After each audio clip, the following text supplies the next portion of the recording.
안녕하세요. 오늘도 사연 살롱을 찾아주셔서 감사합니다. 저는 불과 며칠 전 폐륜을 저지른 40대 여성입니다. 정확하게는 제가 한 행동이 폐륜이라는 말을 들었는데요. 저는 제가 한 행동이 폐륜이라고 생각하진 않았어요. 폐륜은 직계존속을 모욕하는 것이라고 생각했거든요.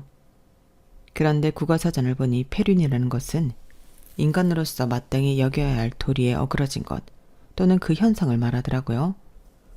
그래요.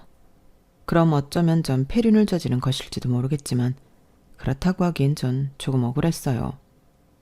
그리고 제게 그런 말을 한 사람은 다름 아닌 남편이었어요. 저는 남편이 제게 그런 말을 할 줄은 전혀 몰랐죠. 폐륜이라니 너무 모욕적인 말이잖아요. 그래서 오늘 사연을 보냅니다. 제가 정말 폐륜을 저지른 건지 잘 한 번만 들어봐 주세요. 남편을 처음 만난 건 제가 중학생이었을 때예요. 사실 남편이 제 친오빠의 친구거든요. 고등학교 친구요. 남편은 저희 집에 자주 놀러 왔어요. 저희 집이 엄마 아빠가 식당 일을 하셔서 집이 아주 비어 있었거든요. 남편만 올 때도 있었고 다른 친구들과 함께 올 때도 있었어요. 하지만 남편은 꼭 왔었죠. 저는 고등학생 때까지 남편을 짝사랑했어요. 왜냐하면 남편은 오빠 친구들 중에서도 제일 잘생겼고 올 때마다 과자나 초콜릿을 사오는 등 다정한 사람이었거든요. 그리고 11월 11일 빼빼로데이가 되면 어김없이 빼빼로를 제게 주었죠. 그게 누구로부터 받은 것인지 아닌지는 제게 중요하지 않았어요. 남편이 주었다는 사실이 더 중요했죠. 그리고 저와 오빠 남편 이렇게 셋이 컴퓨터 게임을 할 때도 있었어요. 그럴 때면 남편은 일부러 게임을 져주었죠. 그게 다 티가 났어요. 그래서 저는 남편이 집에 오는 날만 기다렸어요. 오빠만 집에 들어오는 날이면 서운하기도 했어요. 은근슬쩍 남편은 뭐 하는지 어디에 있는지 오늘은 왜 우리 집에 안 왔는지 오빠에게 묻기도 했죠. 티가 날 법도 한데 다행히 저희 오빠는 궁금해하질 않았어요. 그리고 제가 18살이던 해의 발렌타인데이였어요. 그때 저는 손수 만든 초콜릿을 남편에게 주었죠. 남편은 기쁘게 봤더니 그게 전부였어요. 그 어떤 말도 그 어떤 행동도 없었죠. 뭐 그럴 수밖에 없었어요. 남편은 저를 매번 친구의 동생으로만 생각하고 대했으니까요. 저는 남편의 반응을 나름 기대했어서 많이 실망했어요. 심지어 남편은 저에게 초콜릿을 받은 걸 오빠한테도 얘기하지 않은 것 같았어요. 친구들끼리 우스갯소리로 할 수도 있는데 전혀 말하지 않은 것 같았죠. 그래서 저는 완전 거절이구나 생각했고 그 이후로는 짝사랑만 했어요. 남몰래 뒤에서 남편을 좋아했죠. 그건 남편이 성인이 되어 처음 여자친구가 생겼을 때도 마찬가지였어요. 마음은 아팠지만 좋아하는 마음은 쉽게 식지 않더라고요. 하지만 몸이 멀어지면 마음도 멀어진다고 하잖아요. 남편이 군대에 가서 저희 집에 놀러 오지 못하게 되고 그때 저희 오빠가 군대에 가서 면회조차 갈 수 없게 되면서 좋아하는 마음은 착각처럼 사그러들었어요. 그 당시 저는 이미 성인이었기 때문에 저도 저 나름대로 연애를 시작하기도 했고요. 그렇게 다시 평범한 오빠 동생 사이가 되었죠. 남편이 제대를 하고 오빠도 제대를 한 뒤에 남편은 다시 가끔 저희 집에 놀러 왔는데요. 전과는 많이 달랐어요. 오랜만에 얼굴을 봐서 반갑긴 했지만 떨리거나 그립거나 하진 않았어요. 아마 그때 저도 남편도 각자 애인이 있었기 때문이었는지도 모르겠네요. 그래서 서로 연애 상담도 해주고 연애 코치도 해주고 그랬어요. 그런 저희 부부가 어떻게 연애를 하게 되었는지 아세요? 저희가 각자 애인과 헤어진 거예요. 날짜가 이틀 사흘밖에 차이가 나지 않았어요. 남편도 저도 이별의 슬픔에서 좀처럼 벗어날 수가 없었죠. 그래서 각자 친구들과 함께 술을 왕창 마셨어요. 매일 취해서 각자의 집에 들어갔죠. 그러다 저희 오빠가 저와 남편을 한자리에 불렀어요. 헤어진 사람들끼리 서로 위로하도록 해. 서로 이야기도 들어주고, 그리고 오늘부로 깨끗하게 있는 거야. 이거 마시고 앞으로 술 안 마시는 거다. 자, 수진아. 이거 오빠 카드니까 계산하고. 그럼 난 간다. 헤어진 사람들끼리 위로주라니 저의 오빠다운 생각이었어요. 그런데 본인은 왜 자리를 피하는지 저는 그 당시에도 알 수 없었죠. 아무튼 저희는 별 대화 없이 계속 술만 마셨어요. 그러다 소주를 3병쯤 비어갔을 때 남편이 입을 열더군요. 여자친구에 대한 이야기를 했어요. 얼마나 사랑했는지 얼마나 그리운지 이야기하기도 했고요. 그리고 모두 자기 잘못이라며 자책했어요. 내가 너무 외롭게 한 걸까? 내가 너무 이기적이었나? 이런 식으로 말이에요. 그래서 저도 얘기했어요. 남자친구에 대해서, 그와 했던 연애에 대해서, 헤어짐에 대해서 얘기했죠. 그리고 저도 자책했어요. 내가 너무 귀찮게 군 걸까? 내가 너무 다그친 걸까? 이러면서요. 그러니까 제 이야기를 경청하던 남편이 뭐라고 했는지 아세요? 그게 아니야. 그게 아니야, 수진아. 네가 잘못한 게 아니야. 분명 그 남자가 그놈이 잘못한 것도 있을 거야. 그래서 울었어? 매일 울었다고? 에이, 이놈 다리를 분질러 버릴까 보다. 우리 착한 동생 눈에 눈물을 흘리게 하다니. 나도 울었냐고? 나도 울었지. 나도 그랬지. 그래서 저는 남편이 했던 것처럼 남편의 편을 들면서 남편의 전 여자친구를 욕했어요. 그러자 남편이 씩 웃으면서 제 머리를 쓰다듬더라고요. 그 순간 저는 잊었던 감정이 올라왔어요. 목 끝까지 올라와 눈물이 글썽글썽 맺히더라고요. 나는 안 그럴 수 있는데. 나는 오빠랑 만나면 오빠 전 여자친구처럼 그렇게 안 할 자신 있는데. 내가 더 잘해줄 수 있는데. 제가 그렇게 말하니까 남편은 당황해서 아무 말도 못하더라고요. 그래서 저는 남편이 했던 것처럼 남편의 머리를 쓰다듬었어요. 남편을 만진 건 그때가 처음이었어요. 사소하게 우연히 닿은 적은 있어도 제 의지대로 해서 닿았던 적은 한 번도 없었거든요. 역시 술이 무서워요. 안 그런가요? 그리고 저희는 술을 다시 마시기 시작했고 남편이 저를 집에 데려다 주면서 헤어졌어요. 그리고 다음 날이 되었죠. 다음 날 남편은 저에게 전화해 데이트를 신청했어요. 그래서 처음으로 남편과 단둘이 식사를 했고 영화도 봤고 커피도 마셨어요. 그러면서 수없이 많은 이야기를 했죠. 이번엔 오빠 동생 사이로서 이야기한 게 아니었어요. 물론 전에도 연애 상담은 많이 했기 때문에 뭐 이런저런 이야기를 많이 했지만 그땐 뭐랄까 간질간질한 이야기를 많이 했어요. 이를테면 저는 그때 남편에게 처음으로 예쁘다는 말을 들었어요. 평소엔 대충 입고 만나다가 그날은 제가 멋을 좀 부렸거든요. 잘 뿌리지 않던 향수도 뿌리고요. 그래서 남편에게 그 소리를 듣고 무척 기뻤어요. 그리고 그뿐만 아니라 남편은 평소에도 저를 많이 챙겨주었지만 그날은 여자로서 저를 챙겨주었죠. 정말 데이트 같은 게 아니라 데이트였어요. 인도를 걸을 때 남편이 차도 쪽에 서 있는 것도 이전에 했던 행동인데 데이트라서 그런지 다르게 느껴졌죠. 그렇게 저녁이 되어 남편이 저를 데려다 주는데 정말 집에 가기 싫더라고요. 그래서 동네만 몇 바퀴를 걸었어요. 결국 더 걸을 수 없을 만큼 걷다가 집 앞에서 남편이 말하더라고요. 만나보자고요. 저만 좋다면요.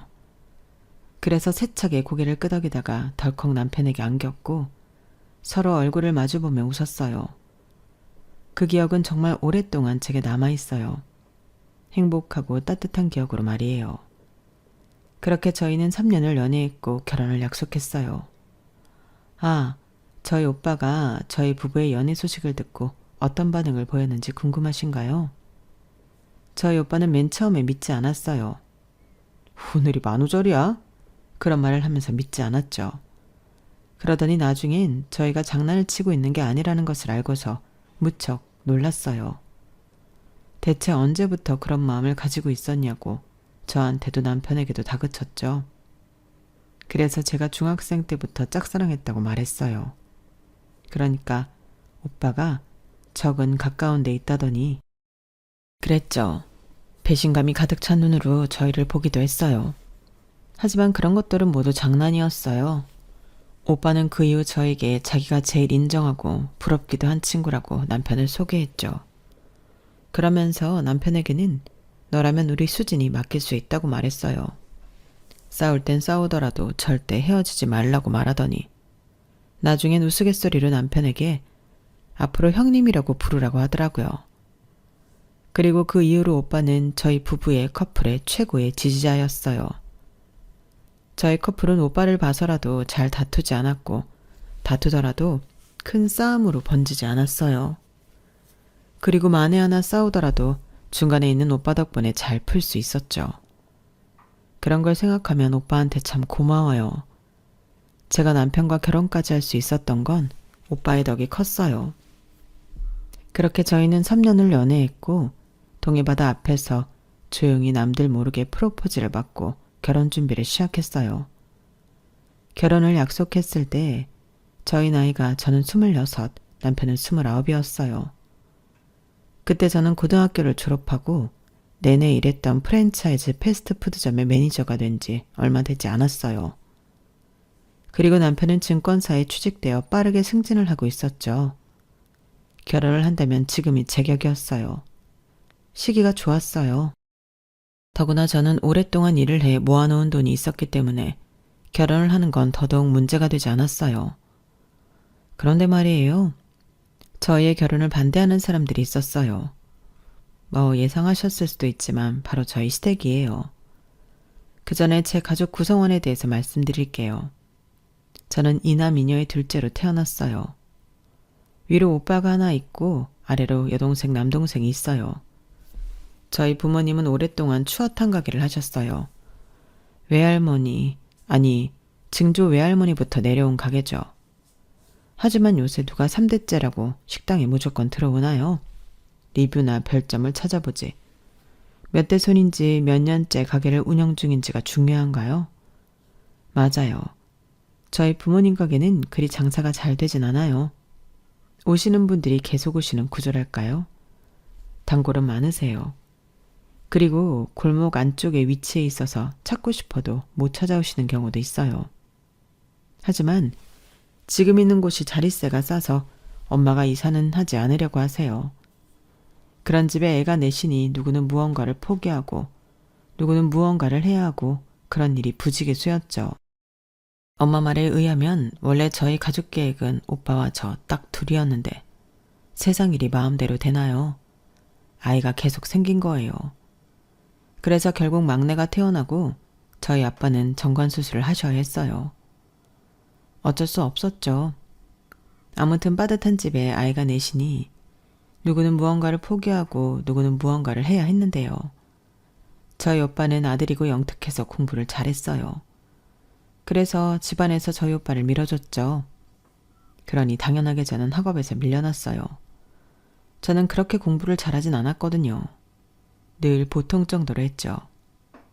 그렇게 저는 여자중학교에서 상업고등학교를 나와 졸업 후 프랜차이즈 패스트푸드점에서 아르바이트를 하다가 직원이 되고 매니저가 된 케이스예요. 저는 제 삶이 안타깝긴 했지만 어쩔 수 없다고 생각했어요. 그런데 때를 쓰면 된다는 걸 늦게 알았어요. 바로 제 여동생 이야기인데요. 제 여동생은 친구 따라 고등학교를 간다며 인문계를 간다고 때를 썼어요. 정말 단식투쟁도 하고 소리를 지르면서 화내고 울고불고 난리도 아니었어요. 그래서 결국 엄마가 져서 여동생은 인문계에 갔어요. 그리고 대학교도 가고 싶다고 때를 써서 그땐 단식투쟁도 뭐도 하지 않고 토장만 부렸는데 보내주더라고요. 물론 4년제는 아니고 전문대학교였지만요. 그게 어디예요? 그래서 저는 가끔 여동생이 우리 집은 너무 남아선호 사상이야 라고 말하며 남동생을 헐뜯을 때마다 기가 차요. 그런 말은 적어도 제가 해야 한다고 생각하거든요. 저는 아무것도 누리지 못했잖아요. 저도 친구들 따라 인문계 고등학교 가고 싶었고 갈 수 있는 성적이었어요. 대학도 가고 싶었고요.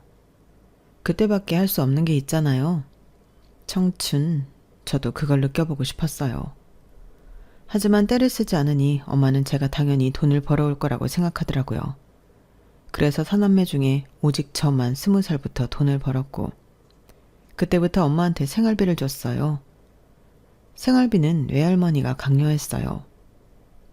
너는 돈을 버니까 너라도 엄마한테 생활비를 줘라 이렇게 말씀하셨죠. 생각해보니 그때도 저는 떼를 쓰지 않았네요. 사람이 둔한 걸까요? 가끔 저는 저를 되돌아보면 좀 바보 같기도 해요. 그래서 제가 상업계 고등학교를 나와서 제가 대학엔 발도 못 붙인 고졸이라서 시댁은 저를 반대했어요. 시댁에서는 저를 공부 못하는 꼴통이라고 생각했고 저희 집안은 애 하나 공부도 못 시키는 가난뱅이라고 생각했어요. 게다가 제 직업이 반반하지 않다고 생각하셨죠. 거의 저를 백수보다 더 하찮은 직업을 가진 사람처럼 대하셨어요. 그게 눈빛으로 손짓으로 다 티가 났고 시댁은 그런 말을 제게 하기도 했어요. 더구나 시어머니는 제게 이런 말을 했죠.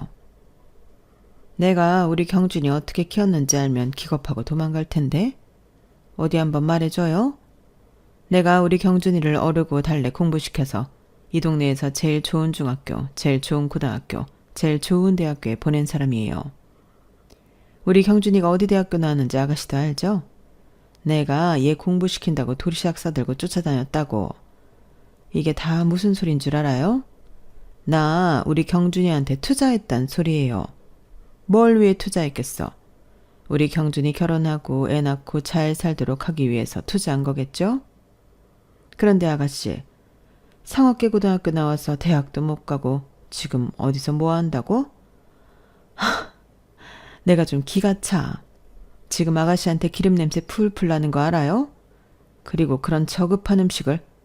아니, 어쩌다가 우리 경준이가 이런 아가씨랑 놀아놨지? 대체 어디서 어떻게 만난 거예요? 뭐? 친구 오빠였다고? 아니지. 오빠 친구? 수호. 그 멀쩡한 애한테 아가씨 같은 동생이 있었다고요? 아니 대체 수호 공부시킬 시간에 아가씨한테 뭐 했대? 하나 공부시키는 게 어렵지. 둘이고 셋이고 뭐가 어려워서. 나도 우리 경준이가 외동이지만 더 있었어도 우리 경준이만큼 해줬을 거라고. 내 말이 틀려요? 정말 웃기는 집이네. 전 그 말을 듣고 아무 말도 할 수 없었어요. 물론 조금 억울했지만요. 아니 그렇잖아요. 제가 공부를 안 하고 싶어서 안 했던 것도 아니고 집안 사정 눈치 보면서 행동했던 것뿐인데 이게 다 저의 잘못인가요? 오히려 제가 안쓰러워 보여야 하는 거 아니에요? 하지만 결국 전 울면서 시댁에서 나와 남편에게 향했어요. 남편에게 하소연을 하자 남편도 모르지 않았다는 듯이 굴더라고요. 그러면서 남편에 화를 냈어요. 가출을 했죠. 남편은 결혼한 오빠의 집에서 지냈어요. 새언니도 감사하게 남편에게 서재를 내주었죠. 그렇게 일주일 보름이 지나자 시댁에선 허락하겠다는 말이 나왔어요. 물론 다시 찾아뵈었을 때 시어머니나 시아버지는 저를 더 안 좋게 보셨어요. 저를 아들의 비행을 종용하는 여자로 보셨죠. 하지만 저와 남편은 일단 결혼을 하고 보자는 식이었어요. 결혼을 하면 순리적으로 다 해결될 거라고 믿었죠. 그래서 그런 시선도 다 괜찮았어요. 저희는 웃으면서 기쁘게 결혼을 맞이했어요. 그렇게 저는 남편과 결혼을 하게 되었어요. 하지만 저희의 예상과 다르게 결혼 생활은 그리 순탄하지 않았어요. 시댁에선 여전히 저를 한심하게 보셨어요. 시어머니와 시아버지 모두가 제가 일을 그만두길 바라셨죠. 매번 시댁에 찾아가면 그 말씀을 하셨어요. 언제까지 그 기름통에서 일할 거니? 그러면서 심지어 쪽팔린다는 말을 하기도 했죠. 그리고 매번 시부모님에게 그만하라고 하기도 지친 남편이 저에게 일을 그만두는 게 어떠냐고 말한 적이 있었어요. 자기 월급으로도 충분하지 않냐고요. 사실 맞아요. 그 당시에도 지금도 남편의 월급으로 충분히 먹고 살 수 있어요. 아이가 생겨도 문제는 없었죠. 하지만 저는 제 손으로 돈을 벌고 싶었어요.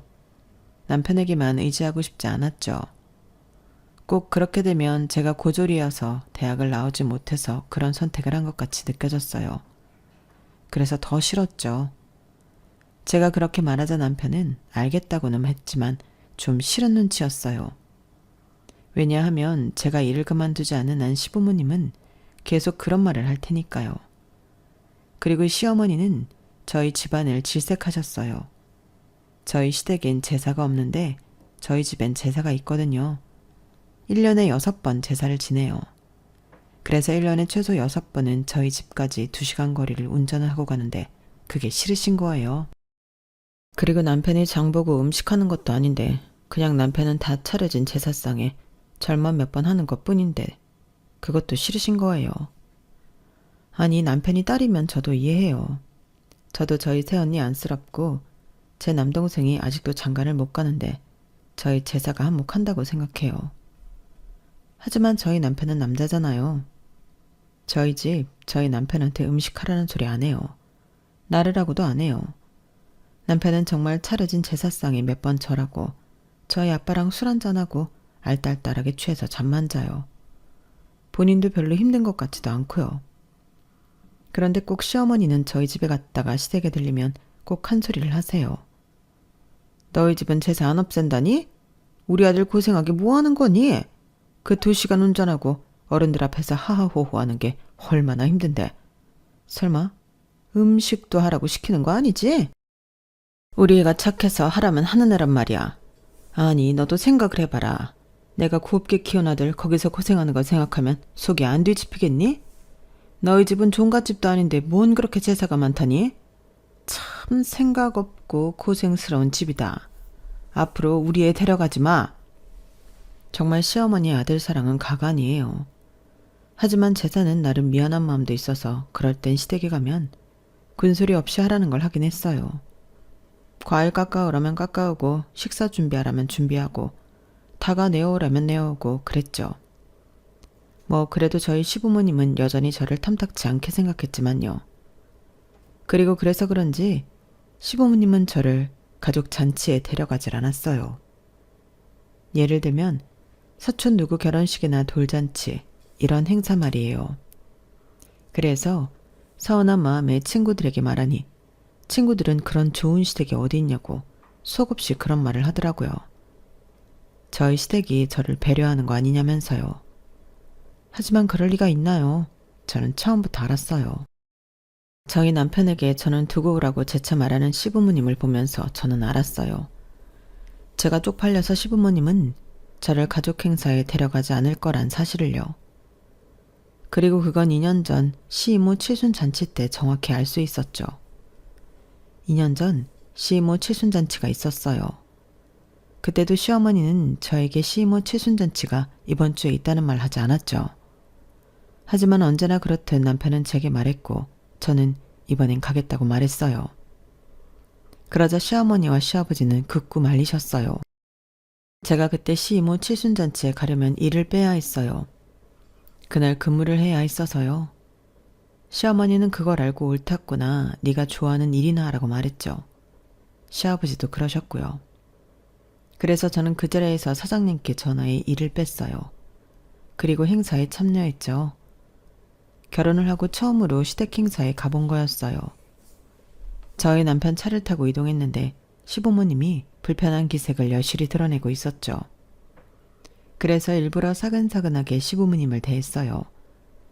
시부모님의 반응이 떨떠름해도 무시했죠. 그리고 연 회장 앞에서 차를 정차하고 남편을 제외한 3사람이 내렸는데 시어머니가 그제서 제 옷을 보시고 한 소리 하시는 거예요. 너는 식구들 다 모이는 자리에서 이 옷이 뭐냐? 최소한 샤넬은 입어야지. 샤넬이 없어? 아니, 어떻게 샤넬이 없니? 사람이 장소에 맞게 옷을 입어야지.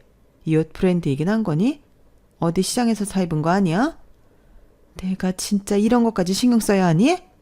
아니, 식구들 다 모이는 자리에서 면안석에 이게 뭐니? 넌 대체 어디서부터 어디까지 가르치고 말해줘야 하는 거야? 사실 제 옷 보세이긴 했어도 가격이 꽤 나가는 옷이었거든요. 단정하기도 하고요. 그런데 샤넬을 들먹이며 말씀하시니 초라해지더라고요.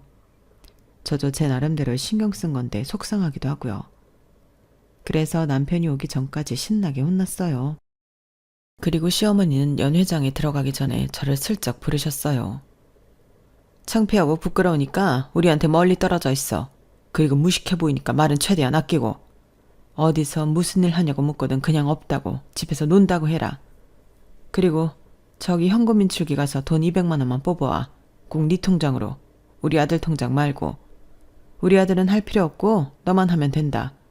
어디 돈 좀 번다더니 한번 보자. 알겠니? 결국 저는 제 통장에서 현금 200만 원을 인출해 시이모님께 드렸어요. 시이모님은 좋아하시면서 저를 보고 누구냐고 하시더라고요. 그래서 당황했어요. 치매가 있으신 건가 싶었는데 정말 저를 기억하지 못하는 거더라고요. 하기사 결혼하고 15년 만에 시댁 잔치에 간 거니 기억하지 못할 만도 하죠. 이상한 일도 아니죠. 전 좀 씁쓸하더라고요. 그리고 저도 시댁 식구들이 누구인지 모르겠더군요. 참, 이게 무슨 상황인지. 초대받지 않은 손님이 된 기분이었어요. 그리고 저에게 누군가 하는 일이 뭔지 물어봤는데 저는 저도 모르게 당황한 거예요. 그래서 저기서 시어머니가 달려와 며느리는 아들이 잘 벌어서 집에서 논다고 말했어요. 그러면서 애는 참 복받은 애라고 그러더군요. 그런 뒤에 저는 연회장 저 끝으로 밀려가 조카들 사이에 앉아 아무 말 없이 식사만 하고 왔어요. 정말 비참하죠. 저는 속으로 이런 생각을 하면 안 되지만 차라리 남편이 고아인 게 낫지 않을까 생각했네요. 저희 시댁은 그 정도로 저를 인정하고 있지 않아요. 이럴 거면 차라리 결혼을 하지 않았어야 했다고 그런 생각이 들지만 이미 늦은 거 아니겠어요? 애들이 벌써 중학생인데요. 그래서 저만 참으면 그만이라고 생각하고 참았네요. 그런데 큰일이 발생했어요. 하나뿐인 저희 오빠가 하늘의 별이 되었어요. 사인은 오토바이 사고로 인한 즉사. 말뿐인데도 너무 잔혹하지 않나요? 저는 그 말을 전해 듣고 믿을 수가 없었어요. 저희 오빠는 원래 경찰이었어요. 불과 5년 전까지만 해도 그랬죠. 하지만 6년 전인가요? 고위 공무원 아들이 음주운전에 걸렸어요. 아니, 음주운전으로 인명사고를 냈죠. 사람이 죽었거든요.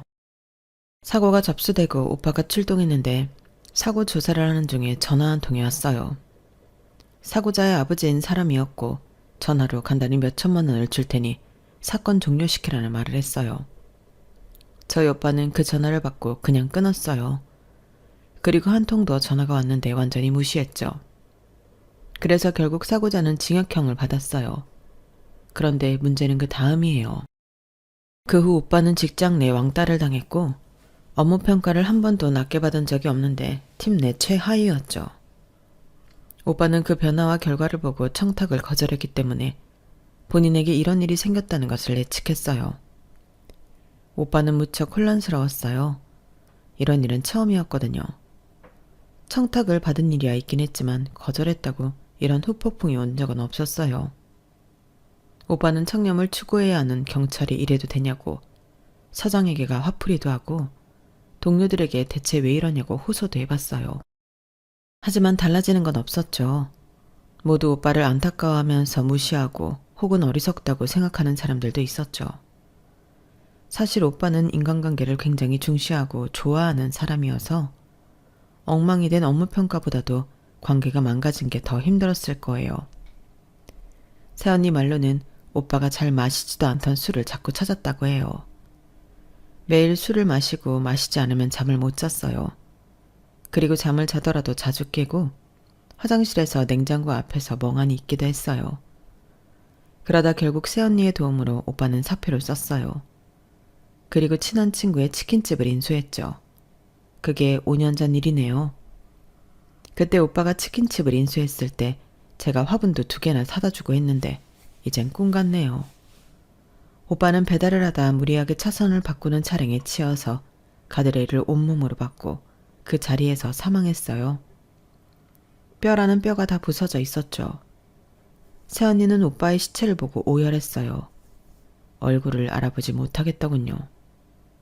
그리고 오빠에겐 꽃같은 2딸, 올해로 20살 고등학교 2학년이 된 2딸이 있어요. 제 조카도 오빠의 마지막 모습을 보고 울다가 둘째는 실신했네요. 아마 오빠는 쉽게 눈을 감지 못했을 거예요. 그걸 생각하면 마음이 참 아파요. 그리고 오빠의 친한 친구인 저희 남편도 오빠의 죽음을 믿을 수 없어 했어요. 저 없는 곳에서 많이 울었는지 눈이 시뻘개져서는 아무 말도 안 하더라고요. 제 앞에서는 참더라고요. 그리고 묵묵히 저희 가족을 지켜주더라고요. 그리고 첫째 날 늦은 저녁, 조문객이 거의 나가고 남편과 늦은 저녁을 먹었어요. 그러면서 소주 한 잔을 했어요. 남편이 많이 피곤하지 하면서 소주를 건네더라고요. 저도 너무 슬프고 피곤해서 한 잔 마셨어요. 한 잔, 두 잔 마시면서 저희 부부는 오빠를 추억했어요. 우리 만난다고 했을 때 수호가 나 때린 거 사실 진짜 아팠다. 그 자식이 진심으로 때리더라고. 그래도 자기 동생이라고. 당신은 모르겠지만 엄청 배신감 들었다고 나한테 술 취해서 말한 적도 있어. 내가 자기 동생 도둑질했다면서. 수호가 당신 엄청 아꼈어. 결혼식 때 축사하면서도 울었잖아. 다 걔 우는 거 처음 봤다. 당신은 본 적 있어? 저도 그때가 마지막이었어요. 오빠가 우는 거 말이에요. 그 생각에 제가 울자 남편이 휴지를 건네줬어요. 수호가 당신을 아끼기도 했지만 무척 미안해한 것도 알아? 자기가 첫째고 아들이라 다 자기만 챙기고 서포트해줘서 자기는 경찰도 되고 그랬다고. 당신이 지금 하는 일 하는 거 자랑스럽고 대견하면서도 미안해했어. 그래서 당신이 우리 집에서 겪은 수모, 수호도 알고 나 무척 미워했다. 너한테 시집 보내는 게 아니었다면서. 내가 중간 역할 못한 거라면서. 사실 다 맞지. 내가 당신을 못 지킨 게 맞지. 그때 순순히 인정하고 미안했다고 했어야 했는데 그때 자존심이 상해서 욱했거든. 그게 지금 생각나네, 미안하게. 생각해보면 걘 우리한테 늘 든든한 지원군이었어. 그렇지. 참, 그렇게 생각하니까 공허하네. 그지? 맞아요. 오빠는 늘 저희 부부의 든든한 지원군이다 지지자였어요. 남편이 말하니 그때가 생각나네요. 저희 결혼식 때 오빠에게 축사를 부탁했어요. 부끄러워하더니 A4를 꽉 채워왔더라고요. 그리고 한자 한자 읊는데 저는 이미 눈물이 나서 화장이 다 지워졌고 남편도 글썽였죠. 우는 하객들도 있었어요. 그때 오빠에 대한 고마움은 무엇과도 비교할 수 없어요. 너무 고마웠어요. 그런데 그걸 전했었나? 기억이 안 나더라고요. 그리고 저는 몰랐어요. 오빠가 저한테 늘 미안함을 가지고 있다는 걸요. 그냥 오빠가 우리 가족에 대해 어떤 생각을 갖고 있는지 몰랐어요. 이제 알게 되어서 얼마나 미안하고 속상하던지. 눈물이 계속 나더라고요. 그렇게 밤새도록 남편과 오빠를 추억했어요. 그리고 저는 옆에서 이런 이야기를 해주고 들어주는 남편이 고마웠어요. 남편이 없었다면 그때를 버티기 힘들었을 거예요. 그리고 다음 날이 되었어요. 오후쯤 되어서 시부모님이 오셨어요. 그런데 시어머니가 하얀 블라우스를 입고 오셨더라고요. 샤넬 로고가 박힌 블라우스요. 어디를 다녀오셨나 싶어서 물어보니 집에서 왔대요. 요새 그런 게 무슨 의미가 있니? 와준 게 고마운 거 아니야? 그것도 그래서 일단 조문을 받았어요. 그런데 저를 안 하시고 곧전 돈 봉투를 넣으셨어요. 그러면서 저희가 시부모님이 절하기를 기다리고 있는데 시어머니가 호호 웃었어요. 저희가 교회를 다녀서요. 절은 안 해요. 무릎도 요새 안 좋고. 그래서 분위기가 싸해졌는데 남편이 시부모님을 데리고 식사 자리로 갔어요. 저도 그래서 따라갔죠. 그런데 시어머니가 남편이 안내한 자리가 아니라 긴 테이블 앞에서 술을 세어보더라고요. 하나, 둘, 셋 이렇게요. 그러더니 거기에 앉으시겠대요. 시간이 손님이 몰릴 시간도 아니고 그래서 거기에 앉도록 했어요. 그리고 식사를 준비해주는 종업원이 왔는데 시어머니가 12개를 준비해달라고 하는 거예요. 어머니 왜 12개예요? 놀란 종업원 옆에서 제가 모르니 시어머니는 손님이 더 온다는 거예요. 그리고 10분도 지나지 않아 등산복을 입은 사람들이 우르르 들이닥쳤어요. 제가 저분들은 누구냐고 물었어요. 아니, 내가 등산 모임 회장이잖아. 그런데 내가 요새 무릎이 안 좋아서 등산을 못 가졌니? 그래서 미안해서 식사나 대접하려고 했는데 딱 이 근처 산에서 오늘 등산한다지 뭐니. 괜찮지? 여기 다들 잘 타고 내려왔어? 시어머니 말이 끝나자마자 등산복을 입은 사람들이 저에게 반갑게 인사를 했어요. 시어머니는 저를 며느리라고 소개하고 사람들을 자리에 앉혔죠. 아가, 술이랑 물 좀 가지고 올래? 이왕이면 시원한 걸로.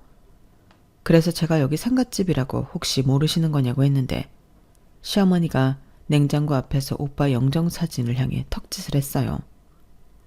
내가 그걸 왜 몰라? 방금 주문도 했잖아. 그리고 네가 이럴 때 아니면 언제 나한테 도움이 되겠니? 그러면서 술과 물을 가지고 알록달록한 사람들 쪽으로 가는 거예요. 보니까 시아버지도 옳았구나 하하 웃으며 술을 마시고 계셨어요. 그리고 새언니가 제게 다가왔죠. 박 인상을 쓴 채로 저에게 봉투를 주는 거예요. 거의 던지듯이요. 봉투는 시어머니가 조이한 봉투였어요. 시부모님 이름이 적혀 있었죠. 제가 이걸 왜 꺼내왔냐고 새언니를 쳐다봤어요. 그런데 새언니가 무척 화가 난 표정을 지었어요. 이거 빈 봉투야. 봐봐. 빈 봉투라고. 내가 정말 어이가 없어서. 대체 아가씨를 뭘로 보길래, 아니 우리 집안 사람들을 뭘로 보길래 저러는 거야? 지금 저 회식 자리는 뭐고? 아가씨, 지금 나랑 장난해? 지금 여기 아가씨 오빠 장례식이야. 그것도 호상이야? 지금 내 꼬락선이 안 보여? 나 지금 죽겠다고. 안 그래도 지금 폭발할 것 같고 죽을 것 같은데. 대체 왜 이러는 거야? 지금 당장 저 사람들. 새언니가 더 이야기하려는데 시어머니가 저희 쪽으로 왔어요. 술을 한잔 하셨는지 술 냄새가 폴폴 나더라고요. 어머, 이쪽이 네 시언니 맞지? 얼굴이 수척하네. 뭐라도 먹었어요? 이럴 때일수록 잘 먹어줘야 해. 그런데 안쓰러워서 어떡해? 딸만 둘이더만. 한순간에 애비 일어서 어쩌면 좋아. 결혼식 때 누구 손잡고 들어갈 건데? 설마 우리 아들 아니지? 농담이야, 농담. 그래도 혹여나 우리 아들 손은 안 돼요. 남의 딸 손을 잡을 이유 없지. 그리고 우리 수호, 나도 어릴 때부터 봤지만 애가 참 바르고 싹싹했어. 인사도 참 잘하고. 그치? 그래도 공부는 우리 아들이 잘했지. 운동도 우리 아들이 더 잘하고. 수호가 옆에서 힘들었을 거야. 그래도 잠깐이나마 족복상 우리 아들보다 높은 사유리여서 좋았으려나? 난 정말 자존심 상했는데. 우리 아들이 자기보다 공부는 못하고 잘 벌지도 못하는 친구한테 형님 형님 해야 돼서 말이야. 어머, 너희 엄마 찾아왔니? 참 어쩌면 좋아, 안쓰러워서. 그리고 저희 부모님이 오셨어요.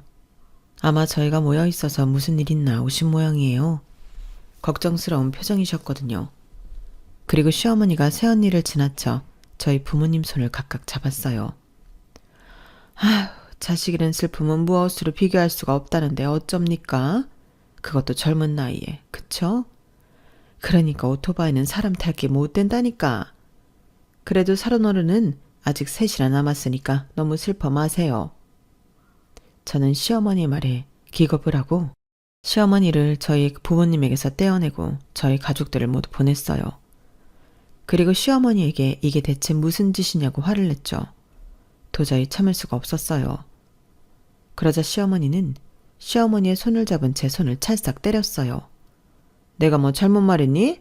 내가 아닌 말했어? 예, 술 취한 사람 지금 말하라. 나 지금 한 병도 안 마셨어. 그리고 따뜻한 말보다 냉철한 위로가 더 좋은 법이야. 네가 나보다 더 살았니? 어디서 훈수야 훈수는? 그나저나 여기 육개장 맛있다고 난리다. 여기 육개장 혹시 한우니? 여기저기 보면 한우는 아닐 것 같지만 좀 낡았다 여기. 대체 얼마 주고 빌렸니?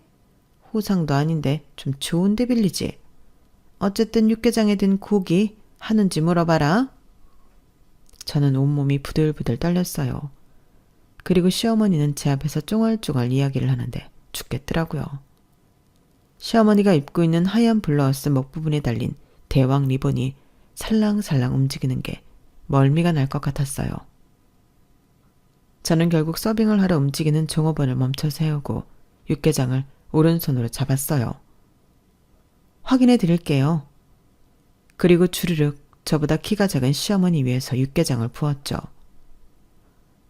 방금 데워져 뜨거운 육개장이 시어머니의 머리부터 발끝까지 뚝뚝 흐르는 걸로 모자라 샤넬 로고가 반짝이는 블라우스를 엉망으로 만들었어요. 시어머니는 방방 뛰면서 소리를 질렀고 저를 노려봤어요. 미친 거야? 지금 대체 뭐 하는 짓이야? 아, 뜨거워. 너 정말 미친 거야? 시어머니가 미친 듯이 소리를 지르고 시아버지가 놀라서 시어머니에게 왔어요. 그리고 오신 손님들이 모두 저희를 보고 있었죠. 시아버지가 저에게 손가락질을 하며 호통을 쳤어요. 그리고 저는 빈 그릇을 시부모님에게 던지고 썩 사라지라고 말했죠. 그런데 언제 왔는지 저희 남편이 제 손목을 잡더라고요. 제가 이거 놓으라고 애를 쓰는데 좀처럼 풀어지지 않았어요. 그리고 남편이 화를 냈죠. 당신 지금 대체 뭐 하는 짓이야? 아무리 화가 나도 이 뜨거운 육개장을 어떻게 사람한테 부어? 이거 살인행위야. 적어도 폐륜이라고. 당신 왜 이래? 살인행위라고요? 폐륜이라고요? 그럼 그 전에 시부모님이 제게 한 행동은 대체 뭐죠? 뭐라고 설명할 수 있나요? 뭐? 살인행위? 폐륜? 지금 말 다 했어? 그럼 이제껏 17년 결혼생활 동안 당신 엄마 아빠가 나한테 한 짓은 정서적 학대인가? 가정폭력인가? 학대가 폭력이 이젠 물리적인 것만 있는 거 아닌 거 알지? 고작의 육개장? 지금 나랑 농담해? 지금 누구 편을 드는 거야? 그러자 남편은 아무리 그래도 제 시부모님이라고 정신 차리라고 사과하라고 하는 거예요.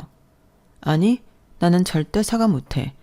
내가 존중받지 못할 만큼 돌려줄 거야. 오늘부터, 지금부터 나랑 한 약속이야. 내가 죽은 우리 오빠를 봐서라도 그렇게 할 거야. 그리고 남편이 제 어깨를 잡고 마구 흔들자 새언니가 남편의 머리통을 향해 물병을 던졌어요. 남편이 물병을 맞고 넘어졌고 시어머니가 놀라서 새언니에게 욕을 했어요.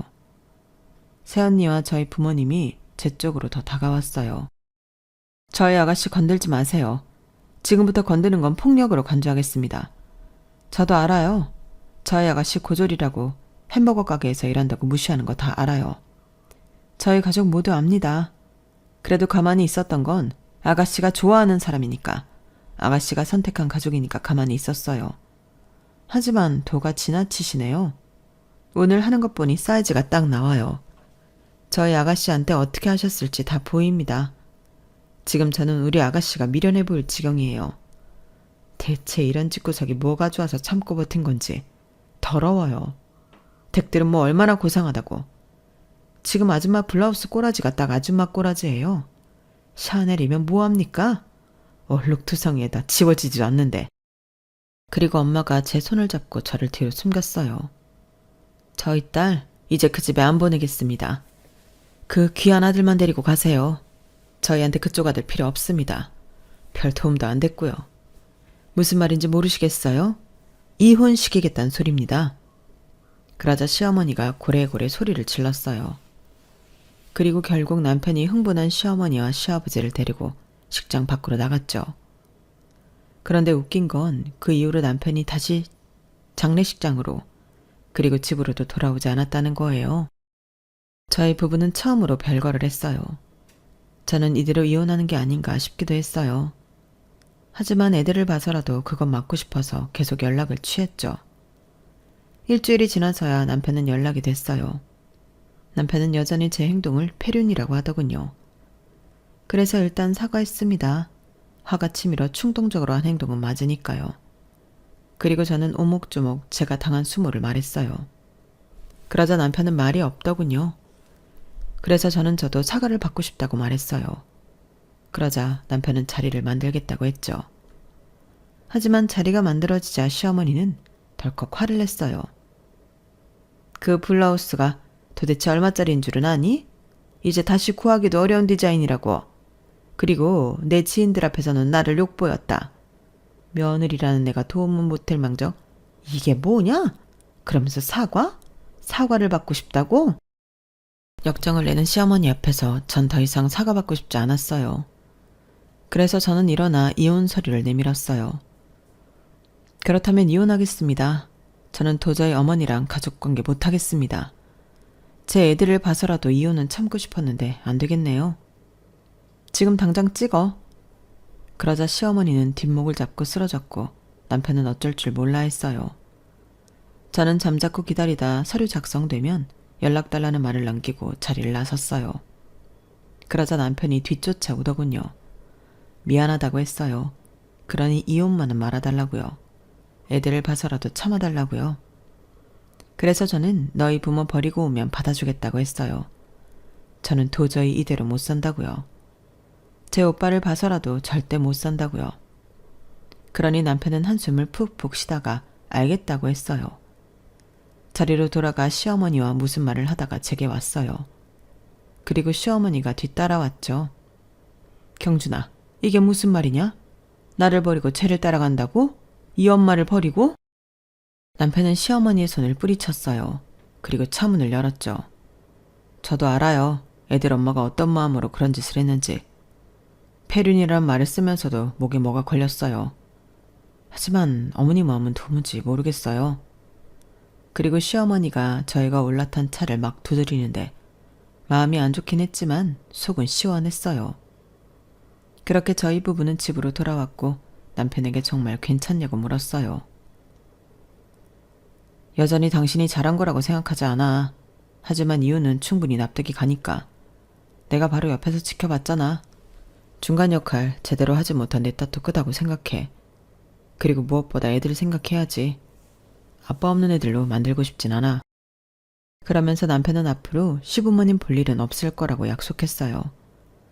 그리고 저번 명절 저희는 정말 시댁에 가지 않았어요. 친정에만 가고 나머지 휴일엔 가족여행을 갔어요. 아직 완전하진 않지만 균형을 잡는 중이에요. 저는 저를 어리버리로 생각한 시댁을 버린 것만으로도 만족해요. 그리고 제 가족이 앞으로 행복을 찾을 수 있다고 믿고 자신도 있고요. 여기까지가 저의 사연입니다. 여러분들은 저의 행동을 어떻게 생각하시나요? 제 사연 들어주셔서 감사합니다. 여러분의 가정에는 행복과 행운이 가득하시길 바랍니다. 여러분, 사연 댓글에 응원과 현명한 조언 부탁드려요. 좋아요와 구독은 저에게 큰 힘이 됩니다. 오늘도 좋은 일 가득하세요.